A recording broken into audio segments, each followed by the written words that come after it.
পাক তাদের জন্য জান্নাত রেখেছেন এবং তাদের জন্য বলছেন সাবিকু ইলা মাগফিরাতিম মির রাব্বিকুম ওয়া জান্নাতিন আরদুহা কাআরদিস সামাই ওয়াল আরদ উইদ্দাত লিল্লাযীনা আমানু বিল্লাহি ওয়া রাসূলিহি।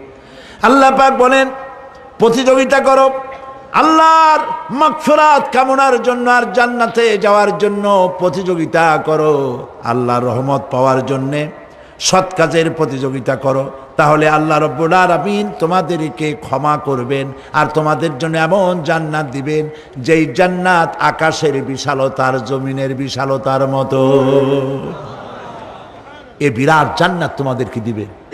এই জান্নাত চিরস্থায়ী সুখ এবং শান্তির জায়গা হবে।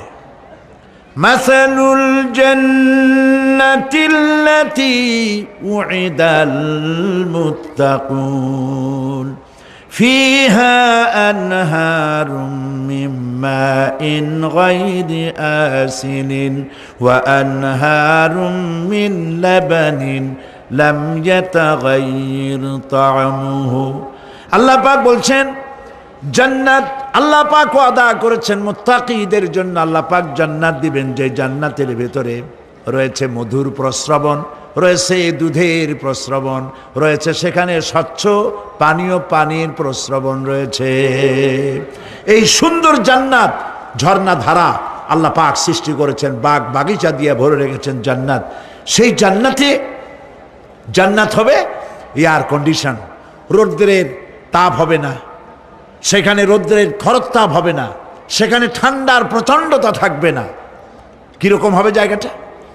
আল্লাহ পাক বলছেন মুত্তাকিনা আলাল আরাইকি লা ইয়ারাউনা ফিহা শামসান ওয়ালা জামহারিরা ওয়া দানিয়াতান আলাইহিম যিলালুহা ওয়া যুল্লিলাত আল্লাহ পাক এমন জান্নাত রেখেছেন, সেই আল্লাহ পাক সেই জান্নাতের ভিতরে জান্নাতীরা ঠেস লাগায়া মুখোমুখি অবস্থায় তারা সেখানে বসবে। আর জান্নাতীদের মনের মধ্যে কোনো দুঃখ থাকবে না, পেরেশানি থাকবে না। পৃথিবীতে মানুষের দুঃখ থাকে, পেরেশানি থাকে, সেখানে কোনো দুঃখ আর পেরেশানি থাকবে না। সেই জায়গাটা হবে শীতাতপ নিয়ন্ত্রিত, না শীত না গরম, চির বসন্ত বিরাজ করবে। জান্নাতীরা সেখানে থাকবে। এই সুন্দর জান্নাত আল্লাহ পাক রেখেছেন মুত্তাকিদের জন্য। সুবহানাল্লাহ। কাফেরদের জন্য জান্নাত হবে, জাহান্নাম হবে চিরকাল। খালিদিনা ফিহা আবাদান, চিরকাল কাফেরেরা জাহান্নামে থাকবে।